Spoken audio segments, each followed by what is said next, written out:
Welcome to the PrepNet, presented every Sunday at 6 p.m. Eastern Time on Talk2Me's Channel 14. Come join us to discuss everything about prepping and hear what others have done. Some quick comments on last week's net. Donna MT suggested using plastic cat litter containers to store your sanitation water. Good idea. She also mentioned that you could use your dishwater for the sanitation water. Red Bear asked if, in an emergency, you could use those cat litter containers to get water from a stream, filter it, and drink. I popped up and said, yes, you could. I'm going to amend that comment. Yes, if the container was not contaminated with anything toxic. If you had put anything in that bucket, such as gas or oil, then, no, you could not use it for potable water, even if you filter it or purify it. Another suggestion was, when making your prepping plans, to include what you will do if you are at work when the emergency happens.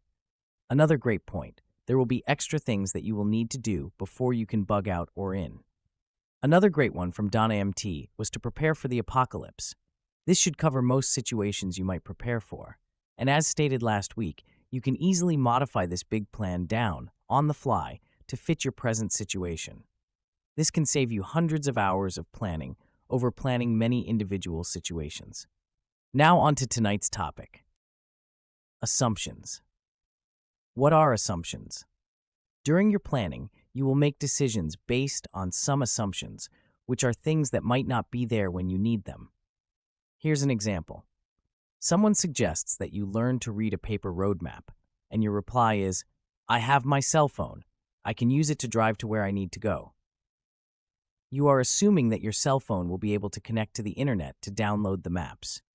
When this assumption is told to you, your reply is, I have already downloaded the maps to my phone, so it's okay if I don't have cell service.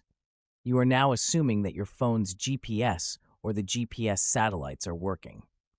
When this is brought up, your reply is, I can read the map I downloaded on my phone. You assume you have enough battery life left, and you can recharge your phone if the battery gets low. Of course, if you can read the map on your phone, you can read a paper map.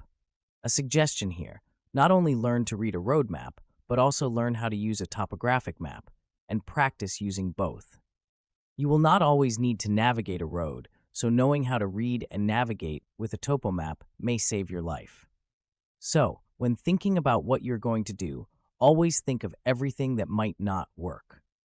Hope you get the idea of assumptions and how badly they can mess up your plans. Here are some more assumptions to think about. Situation. You are driving to a bug-out location. Assumptions are, I will be able to start my car to go to my bug-out location. What if the car won't start? Have a backup. Plan for an extra battery or even a second vehicle. The next assumption, I will be able to get gas on the way. All the gas stations may be out of gas or there is no electricity to pump the gas. Maybe carry extra fuel. The next assumption, I will not have a flat tire on the way. During an emergency, the roads will probably not be clean and maintained and will have debris on them. Make sure you have an inflated spare tire. You can get to it without unloading the car and know how to change a tire. The next assumption, the road will be clear to my bug-out location. You should have more than one route to get there. Also, a four-wheel drive vehicle might be a plus, and so on. Here's another one. Situation. You're going to use a generator if the electric grid goes down or will need a generator at your bug-out location. Assumptions are, you have enough fuel for the generator to last for the outage. When planning to use a generator, make sure you have enough fuel for the length of time you are planning to be on the generator, then double it.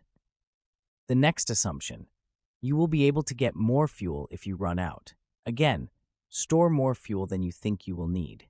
There is no guarantee that you will be able to get fuel after the emergency starts.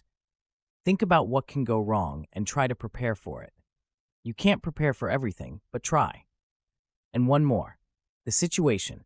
You're going to buy extra cans of food and take them to your bug-out location. Assumptions are, those cans of food will be good.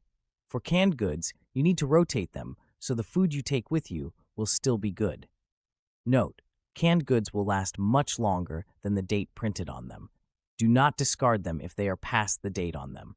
That date does not mean the food inside is expired. The next assumption, you have a can opener at your bug out location. Make sure you have a can opener always with the food you will be taking. One point here that can eliminate some of these and other assumptions. If your bug out location is one you own, you will be able to stock up on the items you will need and leave them at your bug out location, and in quantities you will not be able to carry in your vehicle. A generator, extra fuel, and extra spark plugs for the generator could be stored at your bug out location. Not only could the can opener be there, but the food as well. I'm going to put my private pilot hat on for this one to show that some of your assumptions do not need to stop you, but you need to think about them to determine if they are concerning. When I start rolling down the runway, I am assuming my engine won't stop. This doesn't stop me, as the engine gets a very in-depth inspection many times a year, and as pilots, we train for engine failure on takeoff, engine failure en route, and engine failure on landing. Could the engine stop? Yes, but it is unlikely. Getting a flat tire on my way to my bug-out location is more likely. Running out of gas on my way to my bug-out location, which is farther away than the fuel my tank can hold, is even more likely. Every plan you make will likely have some assumptions. That's normal, but you do need to think about them and see if you can avoid them. Next week's topic will be triggers.